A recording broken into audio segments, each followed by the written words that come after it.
আমি রাষ্ট্রের প্রধান হিসাবে আমি মনে করি অনির্বাচিত কারো দ্বারা কোনো সরকার বৈধ নয়।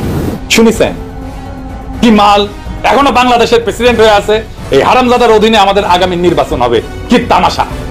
আমাদের পরবর্তী সরকার শপথ নেবে, কি মহা তামাশা। রাষ্ট্রপতি পদ থেকে ফ্যাসিবাদের দোসর ও আওয়ামী লীগ নেতা শাহাবুদ্দিন চুপ্পুকে অপসারণ। দর্শক, নতুন করে রাষ্ট্রপতি শাহাবুদ্দিন চুপ্পুকে অপসারণের দাবি উঠেছে আরেকবার। তবে এই দাবি কতটুকু যুক্তিযুক্ত, যেহেতু নির্বাচনের রোডম্যাপ ইতিমধ্যেই ঘোষণা করার সব রকমের প্রস্তুতি গ্রহণ করা হচ্ছে। সেনাপ্রধান নির্বাচন কমিশনকে সাহায্যের সরাসরি বার্তা জানিয়ে দিয়েছেন। অন্যদিকে নির্বাচন যত তাড়াতাড়ি ঘনিয়ে আসছে তত তাড়াতাড়ি চুপ্পুর অপারেশনের দাবি যেন আরও ঘনীভূত হচ্ছে, আরও মজবুত হচ্ছে। কিন্তু কেন? বিস্তারিত দেখতে থাকুন আজকের ভিডিওতে। সম্পূর্ণ ভিডিওটি দেখলে গুরুত্বপূর্ণ কিছু তথ্য পাবেন। সাথেই থাকবেন। হাসিনার পলায়নের 1 বছর হবে কিছুদিন পরে, আর মাত্র 2 সপ্তাহ পরেই আসবে আবু সাইদের শহীদ মৃত্যুর 1 বছর। তারপর একে একে শুরু হবে শহীদের কাফেলা। ওয়াসিম, মুগ্ধ, ইয়ামিন, আনাস সহ হাজারো শহীদের কাফেলা। কয়েক মাস পরেই হবে নির্বাচন, নতুন সরকার ক্ষমতায় আসবে। কিন্তু প্রশ্ন হচ্ছে, আমরা কি হাসিনার ফ্যাসিবাদী শাসনের অবশেষ সরাইবার পারছি? এক ভয়ঙ্কর রক্তাক্ত মরণপণ লড়াইয়ের পর আমরা হাসিনাকে বিতাড়িত করতে পারছিলাম। আজ 1 বছর পরে আমরা হাসিনার শাসনের অবশেষ কি দূর করতে পারছি? এই বিরাট প্রশ্নের মুখে দাঁড়াইলে আমরা বিহ্বল হয়ে যাই। না, পারি নাই। কেন পারি নাই? আর কি করলে এখনো এটা পারা সম্ভব, সেটা নিয়ে আজকের আলাপ। আজকের আলাপের লক্ষ্য হাসিনা পলায়নের বর্ষপূর্তিতে ফ্যাসিবাদের শেষ চিহ্ন মুছে দেওয়া। আসেন আল্লাহর নামে শুরু করি। পুরো বিষয়টা বোঝার জন্য, পুরো পরিকল্পনা, পুরো স্ট্র্যাটেজি বোঝার জন্য, কেন এই স্ট্র্যাটেজি নিয়ে আসছি, সেই জন্য আমাদের একটু পিছনে ফিরে যাইতে হবে। পুরো ব্যাপারটা না হলে আমরা বুঝতে পারবো। আপনারা নিশ্চয়ই জানেন, আওয়ামী লীগের কর্মীদেরকে 1971 সালে মুজিব বাহিনীতে যুক্ত করে ইন্ডিয়াতে ট্রেনিং করানো হয়। ছাত্রলীগের নেতা কর্মীরাই মুজিব বাহিনী প্রশিক্ষণের সুযোগ পাইত। নেতৃস্থানীয় ছাত্রলীগ নেতা কর্মীদের প্রশিক্ষণ দেওয়া হইতো দেরাদুনে, উত্তরপ্রদেশের। আর সাধারণ কর্মীদের প্রশিক্ষণ দেওয়া হয়েছিল আসামের হাফলং প্রশিক্ষণ কেন্দ্রে। এই 2 প্রশিক্ষণ কেন্দ্র সহ মুজিব বাহিনীর সামগ্রিক কার্যক্রম পরিচালিত হইত মেজর জেনারেল SS উবানের নেতৃত্বাধীন স্পেশাল ফ্রন্টিয়ার ফোর্স এবং রয়ের তত্ত্বাবধান। এখানে শুধু অস্ত্র চালানোর প্রশিক্ষণই দেওয়া হতো না, রাজনীতি প্রশিক্ষণ দেওয়া হইতো। বাংলাদেশ রাষ্ট্র হিসেবে কেমন হবে সেইটার প্রশিক্ষণও দেওয়া হইতো। মুজিব বাহিনীর 4 কমান্ডার ছিল, এই যে দেখেন উবানের সাথে বসে আছে। তারা তাদের পিতৃপ্রদত্ত নামটাও বদলায় ফেলছিল। শেখ মনির নাম ছিল মনি দে, তোফায়েল আহমেদের নাম ছিল পিকে রায়, আব্দুর রাজ্জাকের নাম ছিল রাজেন্দ্র, আর সিরাজুল আলম খানের নাম ছিল সরোজ কুমার। আওয়ামী লীগের যে মুখপাত্র ছিল বাংলার বাণী, সেটাও কলকাতা থেকেই ছাপানো হইতো প্রথম। টেকাও দিত এই রং। এই মুজিব বাহিনী পরে রক্ষী বাহিনীতে রূপান্তরিত হয়। 111-এর জেনারেল মাসুদ উদ্দিন চৌধুরী রক্ষী বাহিনী থেকে আসা। এই মুজিব বাহিনী বাংলাদেশের রয়ের প্রশিক্ষিত প্রধান রাজনৈতিক শক্তি। বিজেপির যেমন RSS, ঠিক তেমনি বাংলাদেশ আওয়ামী লীগের মুজিব বাহিনী। মুজিব বাহিনীর সদস্য কে ছিল সেটা দিয়ে বুঝতে পারবেন আওয়ামী জামানায় কার কত পাওয়ার ছিল। আওয়ামী লীগের কোর পাওয়ার হাউসে মুজিব বাহিনীর সাথে সংশ্লিষ্ট না হইলে আপনি স্পেসই পাবেন না। যেমন ধরেন ছাত্রলীগের সাদ্দাম হোসেন, ওর বাবা মুজিব বাহিনীর ডেপুটি কমান্ডার ছিল। শাহজাহান খান, মোস্তফা জব্বার, মুজিবুল হক, এরাও মুজিব বাহিনী। হাসানুল হক কিন্তু জাসদ কইরা এত গুরুত্বপূর্ণ কেন ছিল? কারণ সেও মুজিব বাহিনীর লোক। এই মুজিব বাহিনী জাসদে রূপান্তরিত হয়। এই জন্যই বলা হয় জাসদ রয়ের বিশেষ কোন পারপাস সার্ভ করার জন্য তৈরি করা হয়েছে। জোকার হামিদ মুজিব বাহিনীর লোক ছিল, চুপ্পু মুজিব বাহিনীর লোক ছিল। হাসিনা মুজিব বাহিনীর বাইরে কাউরে প্রেসিডেন্ট বানাইতো না শেষ দিকে। এই চুপ্পু এখনো আছে, এখনো সে বাংলাদেশের প্রেসিডেন্ট হইয়া এস আলমের কর্মচারী ছিল।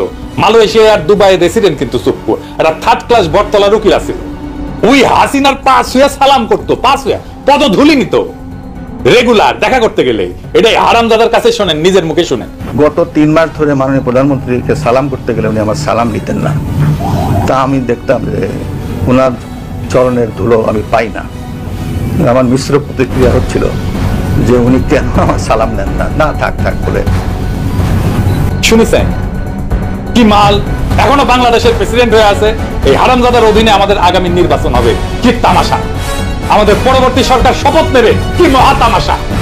আগামী জাতীয় সংসদের প্রথম অধিবেশনে সে বক্তৃতা দেবে, আর আমাদের নবনির্বাচিত সংসদ সদস্যরা এর ভাষণের উপরে ধন্যবাদ প্রস্তাব আইনা বক্তৃতা করবে। হায় হায়, এই ছিল আমাদের কপালে।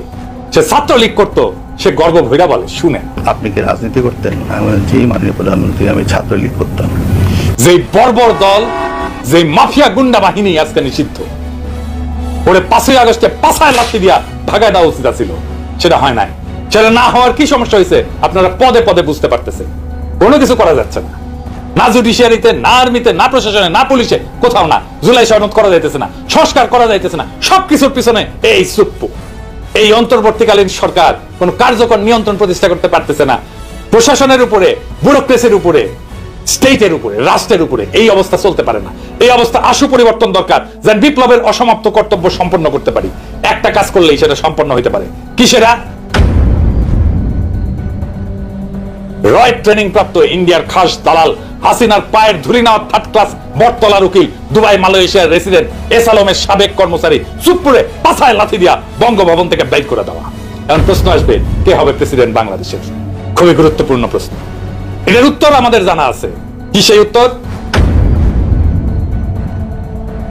একজনই আছেন বাংলাদেশের প্রেসিডেন্ট হওয়ার যোগ্য, তিনি বেগম খালেদা জিয়া, যিনি আমাদের ইতিহাসের মহানায়ক, যিনি আমাদের প্রজন্মকে শিখাইছেন মাথা উঁচু করে লড়াই করতে, যিনি বলছিলেন ওদের হাতে গোলামীর জিনজির, আমাদের হাতে স্বাধীনতার পতাকা, যিনি দলমতের ঊর্ধ্বে উঠা আজ জাতীয় ঐক্যের প্রতীক হয়েছেন। সেই বাংলাদেশের প্রথম নারী প্রধানমন্ত্রী, আজকে বাংলাদেশের প্রথম নারী রাষ্ট্রপতি হবেন তিনি আর প্রফেসর ইউনূস। এই দুই মুরব্বী মিলা আমাদের নতুন বাংলাদেশের সূচনায় পৌঁছে দেবেন। খালেদা জিয়া বাংলাদেশকে শুধু দিয়েই গেছেন, আমরা ওনাকে কিছুই দিতে পারি না। বাংলাদেশ উনাকে রাষ্ট্রপতি বানায় নিজে সম্মানিত হতে চায়। বাংলাদেশের ইতিহাসে এমন দুই নেতার অভূতপূর্ব অভিভাবকত্ব আমরা আর কোনোদিন। দর্শক, এতক্ষণ পর্যন্ত আপনারা দেখলেন যে রাষ্ট্রপতি শাহাবুদ্দিন চুপ্পু শুভঙ্করের ফাঁকি দিয়ে এখনো পর্যন্ত যেইভাবে ক্ষমতায় টিকে আছেন। সাবেক প্রধানমন্ত্রী শেখ হাসিনা পালিয়ে গেল, বাইতুল মুকাররম মসজিদের ইমাম সাহেব পালিয়ে গেল শতে শতে হাজার হাজার নেতাকর্মী, কিন্তু এখনো পর্যন্ত দেশে বহুল তবিয়াতে আছেন রাষ্ট্রপতি শাহাবুদ্দিন চুপ্পু। তো রাষ্ট্রপতি শাহাবুদ্দিন চুপ্পুর পরামর্শতেই বিগত নির্বাচন হয়েছে। সেই নির্বাচন কেমন হয়েছে ইতিমধ্যে সেটি সকলেরই জানা, এবং বিভিন্ন সোশ্যাল মিডিয়ার সুবাদে এটি এখনও জানা যায়। ফেসবুক কিংবা ইউটিউবে যে বিষয় জানতে চান সেটি লিখে সার্চ করেন, তাহলেই চলে আসবে। দর্শক, এই সাবেক রাষ্ট্রপতি শাহাবুদ্দিন চুপ্পু কি পরিমাণ সাবেক প্রধানমন্ত্রী শেখ হাসিনাকে সাপোর্ট দিয়েছিল, কিন্তু এখনো পর্যন্ত তিনি বহুল তবিয়াতে আছেন, আর অল্প কিছু দিনের মধ্যেই তার সেই পথ হারিয়ে যেতে বসছেন। দর্শক, তো আপনাদের মতামত কি জানাবেন কমেন্টস বক্সে রেখে নতুন ভিডিও পেতে চ্যানেলটিকে সাবস্ক্রাইব করে পাশে রাখা বেল বাটনটি অন করে দিবেন। আজকের